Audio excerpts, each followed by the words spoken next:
Dans ma vidéo résumant le livre Père riche, Père pauvre de Robert Kiyosaki, je vous avais décrit que pour devenir riche, il fallait minimiser ses dépenses, limiter les passifs et se concentrer sur les actifs.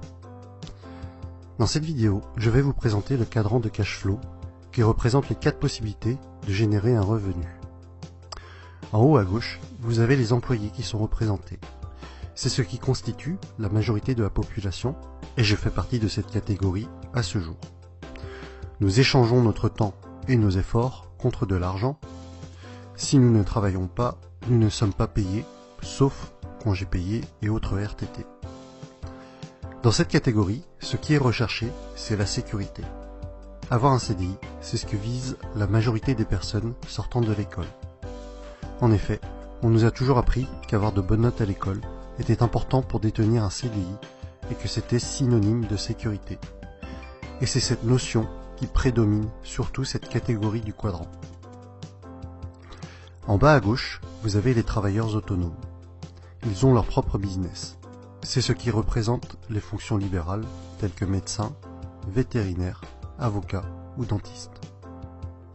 Ces personnes attachent de l'importance à leur indépendance, préfèrent prendre les choses en main elles-mêmes. La plupart du temps, elles gagnent plus d'argent que les personnes de la catégorie E, mais comme dans la première partie, elles échangent leur temps contre de l'argent. Autrement dit, si elles ne travaillent pas, elles ne sont pas payées. En haut à droite maintenant, il s'agit de la catégorie B. Vous êtes propriétaire d'un grand business, ou alors vous avez votre propre système et pas seulement votre job. Vous mettez en place une façon de générer votre argent, même si vous n'êtes pas forcément physiquement derrière les commandes. Des personnes travaillent pour vous. Si vous vous absentez, vous gagnez quand même de l'argent par vos employés ou votre système. Les personnes de cette catégorie B ne sont pas forcément les plus intelligentes de leur business. Au contraire, elles recherchent des personnes très compétentes pour faire fonctionner le système à leur place et elles délèguent un maximum. C'est donc le leadership qui les caractérise et une bonne communication est également requise. Ces personnes-là ne travaillent pas pour leur entreprise, mais leur entreprise travaille pour elles. Les blogueurs et les youtubeurs à succès font partie également de cette catégorie. Personne ne travaille pour eux, mais leur système, ou plutôt leur support, que ce soit articles, vidéos ou formations, génère des revenus sans qu'ils ne soient obligatoirement devant leur écran. En bas à droite, pour finir, vous avez les investisseurs. Les investisseurs trouvent des solutions pour faire travailler l'argent à leur place. Ils ne travaillent pas à proprement parler. En plaçant leur argent judicieusement, ils vont générer systématiquement encore plus d'argent. Actions, dividendes, loyers, immobilier sont leurs terrains de prédilection. Ils sont financièrement intelligents, utilisent leur argent et parfois même celui des autres pour créer leur richesse.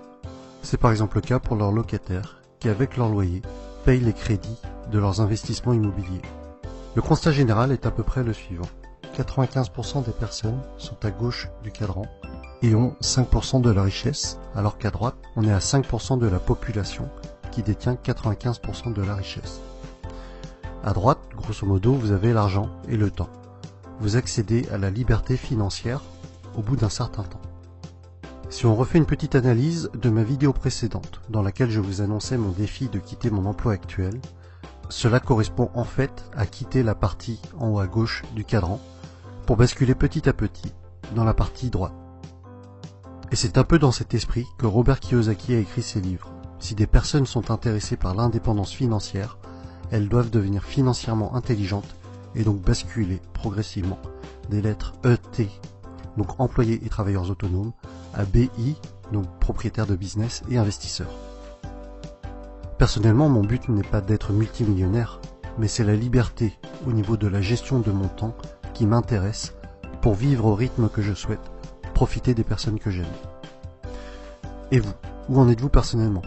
Avez-vous vraiment foi en la pseudo-sécurité de la partie E? Êtes-vous prêt à travailler jusqu'à 65 ans pour éventuellement profiter de votre retraite? De mon côté, mon choix est fait. Je quitte la catégorie E et je me laisse 2 ans pour le faire. Et voilà pour la présentation du cadran de cash flow de Robert Kiyosaki. C'est vraiment un des fondamentaux qu'il nous présente dans plusieurs de ses livres, peut-être même tous. En tout cas, vous avez en dessous, dans la description, les liens des livres que je possède dans lesquels le cadran est mentionné et expliqué.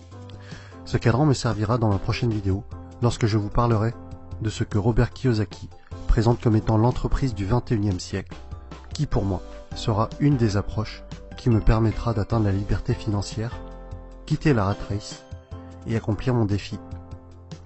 Comme d'habitude, commentez, likez, partagez, abonnez-vous. À bientôt pour la suite des aventures.